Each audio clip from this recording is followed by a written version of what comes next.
Hello, peoples of the internet, and welcome to an episode of A Thing with a Llama and me. So today, I am back on, well, the thing which I forgot the name of. I named this thing the Duck Pond, Duck Pond Minecraft survival thing, or whatever I named it. But I named it something, it's somewhat in the terms of something like that, so... Oh, is that an oil pond? But, yeah.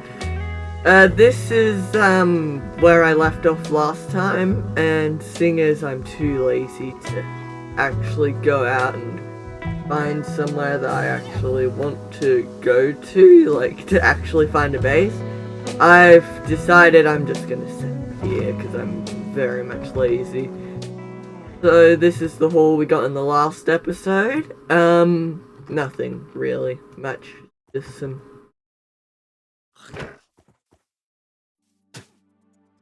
simple things. Sorry, I had to hit the llama, I can't help myself. I guess I should start by getting set up with a little bit of a base, I guess. This is, like, not actually going to be my proper base, this is just going to be a for now base. Because I don't actually want to live here permanently. I may live here for a while, but I won't live here permanently. I like how quickly I can eat these berries. I wish it was like that for every food. I guess that'd be a bit OP, wouldn't it? So I'm just gonna shove all the junk in here for now, I guess. That I don't want to use right now. So the first thing when getting started is usually I always go immediately and make one of the smelter things, you know, the smeltermatron. I like how because a lot of these mods are inspired by what other YouTubers played, so like, I know a lot of the basics, and that's just a little history of how I found a lot of these mods. I need to go and get a bunch of, like, gravel and sand and clay in order to actually do what I need to do. Luckily I have a lava bucket, so I can use that as a fuel source. I actually might need to make a shovel, you know, that might be helpful.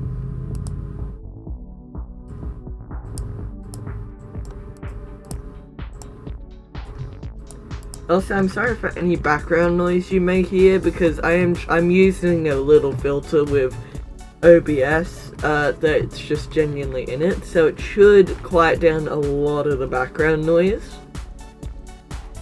So if I seem like I'm a bit quieter, it's probably because of that, and if I randomly cut in and out, I may just stop using it. But if it does work out, then you know, well, you know why it's there. I'm just wanted to let you know as well. So I would also like to steal this hat from you. Sorry, Mr. Pig, but you've got to die now. Mushroom hat. And we're back. I've probably got enough materials and make a bunch of the stuff. Probably not, because I don't actually have much gravel than I thought I did. But, yay, let's hope that this will be a good amount of grout to probably start something or something, I don't know. Well, I guess now that this stuff is cooking, I can probably start to work on my base. But I don't really know what I want for my base. You know, I could probably make this into something pretty. Okay, now, thing is, basically everything is basically, I believe, ready. We've got glass, we've got pretty much everything I believe we need for these recipes. So now to make a smeltery controller, this is the recipe. If you guys would like to see me put like this mod pack on like Cursed Forge, I will probably try and figure it out. If this video gets a bunch of likes, then sure. If this video gets at least, I don't know, 10 likes, then sure. But if you haven't, you could just probably make this mod pack by yourself. It's pretty simple. You only need like 30-ish, 32-ish mods or something in this.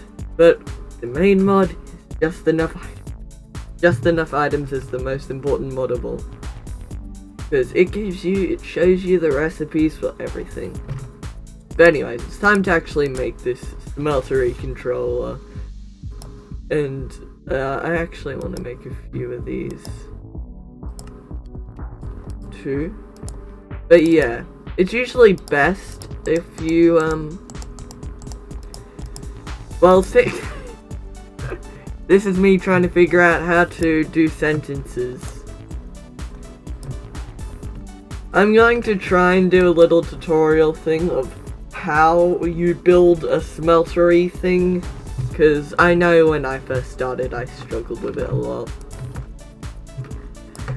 So if you're doing it for beginners, you can make this in any shape, I believe. I'm not 100% sure. I know it can be like a big shape, like, but I like to do the basic like 9-hole blocks. You don't actually have to dig any deeper than this, so I'm just gonna shove that there for now.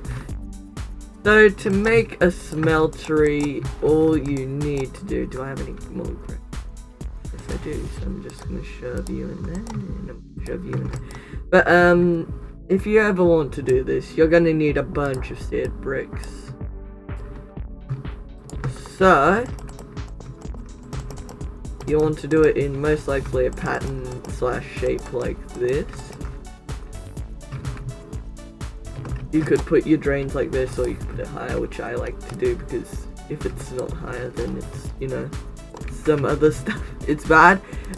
I know I'm very bad at doing this tutorial thing, but it's better if you do put it higher, so you can put like a hopper underneath a little bit where it drains into a thing, which I'll show you in a bit. I do not have enough bricks. Of course, this tutorial thing, I don't know why I'm classifying this as a little tutorial, but little step-by-step thing. But like, if this is for the 1.12 version or below, really, not really too far below, like 1 point, and I believe is where this goes to, where it starts to not work like it's meant to. But you also want to make probably like a seared tank, which is very helpful. You probably want to do at least 2 or 3. I like to do 3 on occasion. How? I didn't fill these things with fuel. How? Did I break the game? I didn't fill these with fuel, did I? Oh well, if I did, then I don't remember.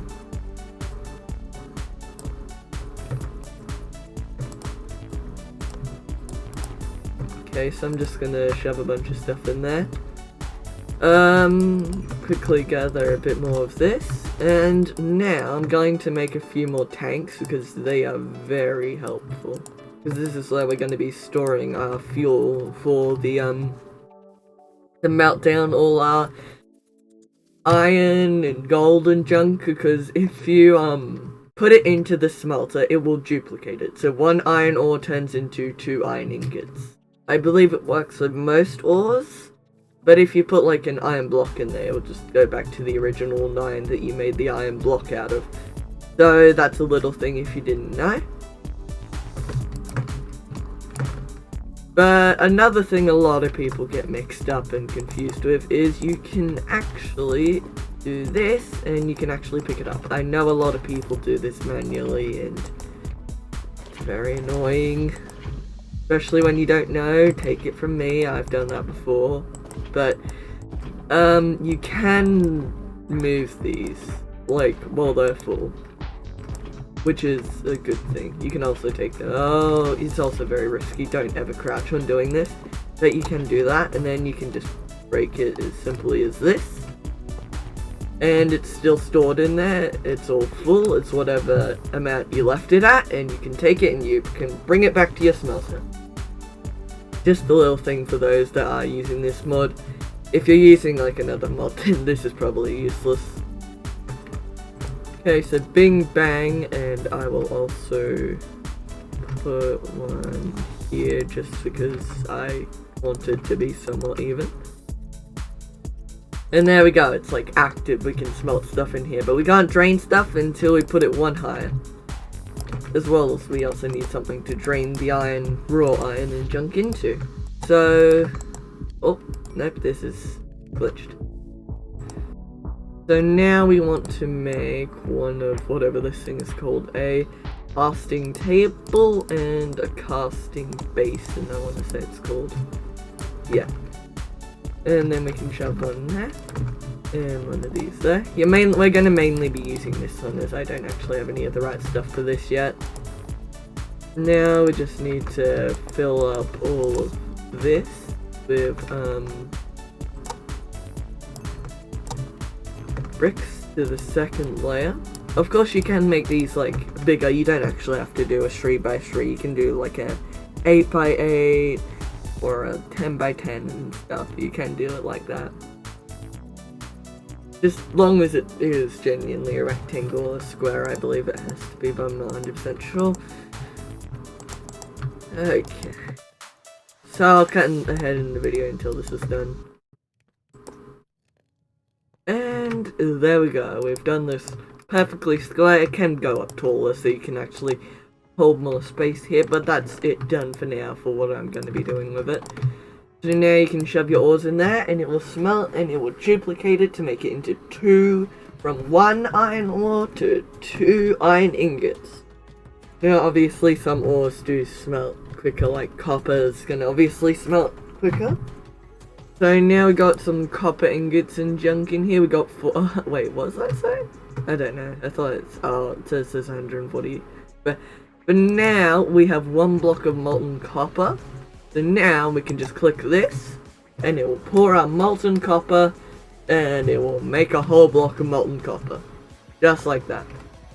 You can also do a thing with this table where you can make casts for that, but I'll do that later, and it probably won't be to try and make a tutorial video, because I'm never doing that again. Never ever am I doing that again, no.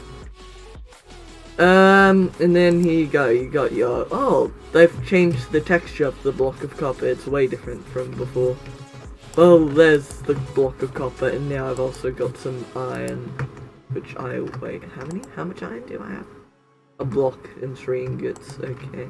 That's nice, because I do need some iron for a bunch of things like armor and stuff. But yeah, that's been it for Tyler's Tutorials. Yep, that's probably the name of this video, Tyler's Tutorials. But until the next episode, it's been fun. Hope you guys have enjoyed. I'll probably have a little more progress on the base and probably have a mine or something, I don't know. But hope you guys have enjoyed. Like, subscribe. I'm supposed to say that, which I never do until last episode, so I'm going to say this every episode, some point in the episode. But hopefully you guys have enjoyed, and I'll see you all next time. Bye.